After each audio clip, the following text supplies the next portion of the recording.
Thomas the tank engine had been working in the coal yards all day. The little blue engine was covered in coal dust. "We can't clean you up tonight, Thomas," said his driver. "There's a problem with the hose pipe." "Bother," said Thomas. "A bath would make me feel much better. The others are sure to say I look silly." But the engines were too busy arguing to notice Thomas. James was talking loudest of all. "I deserve a new coat of paint. Sir Topham Hatt says I'm the pride of the line, and—" "Rubbish," huffed Henry. "We're all the pride of the line."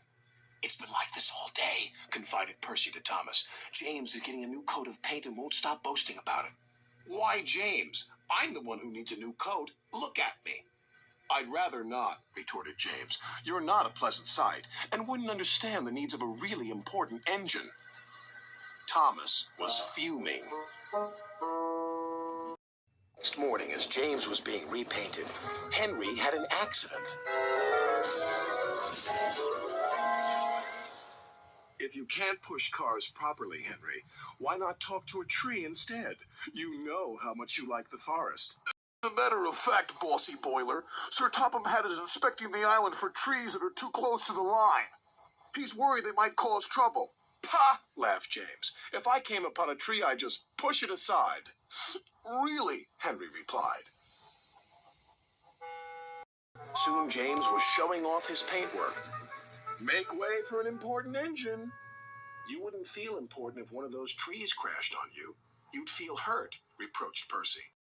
"Rubbish! It wouldn't dare." "You should be careful, James. Trees can be just as powerful as engines," advised Terence. "Oh, please." "Now, excuse me, Sir Topham Hatt needs me to pull the express." And he huffed away.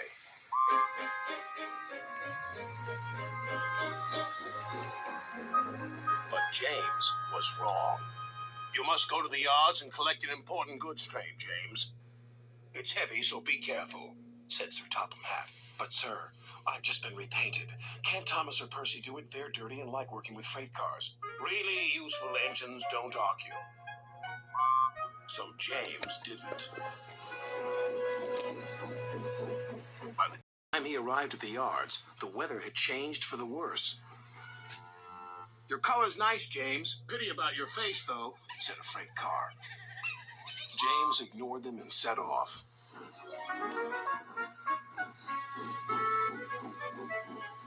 Soon they came to a hill, and his driver knew they were in for a difficult time. An old tree close to the track was being blown by the strong winds, and the rain had weakened the slope. All of a sudden, the tree moved.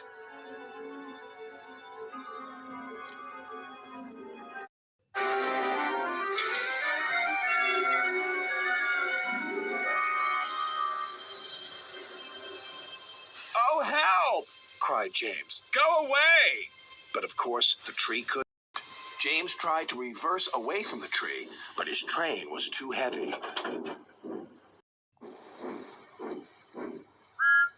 Then he heard a whistle. "It's Thomas," called his driver. James felt embarrassed and worried that Thomas would laugh at him. Thomas didn't. He knew this was no time for teasing. "Beep, beep. I'm ready," whistled Thomas. "So am I," replied James. "As ready as I'll ever be." They were just in time.